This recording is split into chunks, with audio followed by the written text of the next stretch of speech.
భారతదేశంలో గోమాతకు ఓ ప్రత్యేక స్థానం ఉంది. దేశ సంస్కృతి సాంప్రదాయాలకు చిహ్నంగా నిలిచే గోమాతను భక్తి శ్రద్ధలతో పూజిస్తారు. అయితే మరో అడుగు ముందుకేసి ప్రకాశం జిల్లాలో గోవుకు సీమంతం నిర్వహించారు.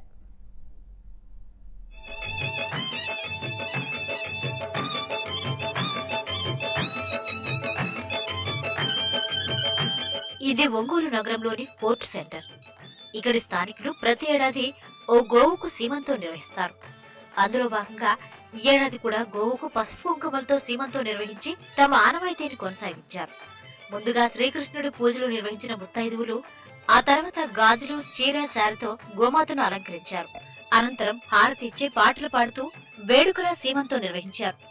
మా కృష్ణుడు గోవుల సంరక్షణ చేశాడు కాబట్టి అందరినీ గోవులు పూజిస్తే మహాలక్ష్మితో సమానం అన్నారు కాబట్టి మేము సంతాన లక్ష్మి, సౌభాగ్యలక్ష్మి, మహాలక్ష్మితో సమానం మరి ఈ గో మహాలక్ష్మిని పూజిస్తున్నాం. ఇక్కడ సంతానం లేని వాళ్ళు సంతానము ఎవరి కోరికలు కావాలంటే గో మహాలక్ష్మిని కోరుకుంటే ఆ కోరికలు ఆ గో మహాలక్ష్మి తీరుస్తుంది. శ్రీమంతం చేస్తే మంచిదని చాలా మంది పెద్దవాళ్ళు, నాకన్నా పెద్దవాళ్ళు చెప్పారు. అరే ఆ గోసంఘం ఉంది జయరామాల దగ్గర, ఆ గోసంఘంలో కూడా చేస్తుంటారు. ఇప్పుడు ఇక్కడ ఈ కార్యక్రమం అంతా జరిపించి ఆ గోసంఘంలో చేసేటటువంటి మహిళా సభ్యులు. సంతానం లేని దంపతులు గోవుకు సీమంతం చేస్తే పిల్లలు పుడతారని భక్తుల నమ్మకం.